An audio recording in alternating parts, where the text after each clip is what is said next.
difficult it was. Let's take a look at some clips from their perspective now. Weehaw ended up taking the enemy, the Liquid mid tower at 13 minutes here as a response of 2 of the Enigma heroes being picked off. So he knew he was pretty safe to do this. And from this point on, basically anything past the river in the mid lane kind of became no man's land for Liquid. When they, to give them some opening and space on the map, they did end up smoking their 3 heroes to move to the bot lane to end up going to try to take that tier 1 tower. But almost every single time that they made a move, it was extremely safely crafted and done with like the utmost practice, scans, things like that. They end up scanning behind the tower to spot heroes. They end up spotting out GH here with the ice shards, end up committing ultimates to pick him off, and by getting this kill, it ends up getting the tier 1 tower and gives them a little bit more space on the map. But in reality, all it's really opening up is kind of like this weird shape that kind of looks like this. It's not really more than about a little bit less than half of the map, but anything other than that ends up being really dangerous for them to play, basically. So they're going to sit Insania in the mid lane, double nuking the mid wave.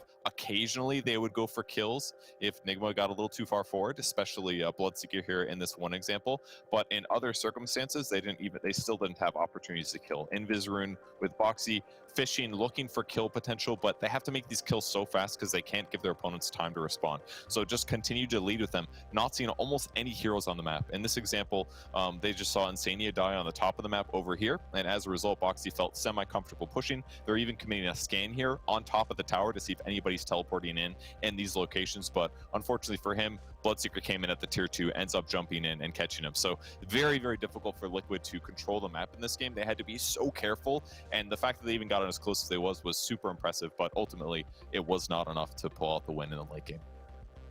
It indeed was not. Thank you, Purge. It is Team Nigma that take the win. And we started already with when the draft was done, saying that maybe Nigma had a little bit of an easier draft to execute. Still, kudos to Team Liquid for being able to actually, hold their own in the game for quite a while until it obviously eventually fell apart. Any final words, Moxie, on this particular series? I think it was a lot of fun to watch. I had a lot of parts where I was like, oh yeah, this seems like this will fit perfectly, and then it just totally went the other way. And I think that's what's so interesting about this region too, is the fact that the teams are very well matched up for a lot of these series, and they're very, very exciting because you don't know what's going to happen. No, Kyle, you do not know what's going to happen. Well, you do know if you're listening to BSJ. That man is goddamn philosophical mastermind, and by listening to his wonderful words, I was pretty informed about exactly how that game would go down. Credit to Kuro and the boys. They've stepped up. I think one of our panelists, not Moxie, but I think it was somebody else, had them in like the bottom 3. I think that's crazy. And as expected, they show up when it counts. Kuro, Cares, TI. DPC points on the line. This squad's going to show. Yeah, they definitely did. We can take a look at where they stand right now. Both Team Nigma and Team Liquid, the only 2 teams with having played 2 games so far. Team Liquid obviously had a win before, now with the losses standing 1-1, and Team Nigma topping the charts with 2-0.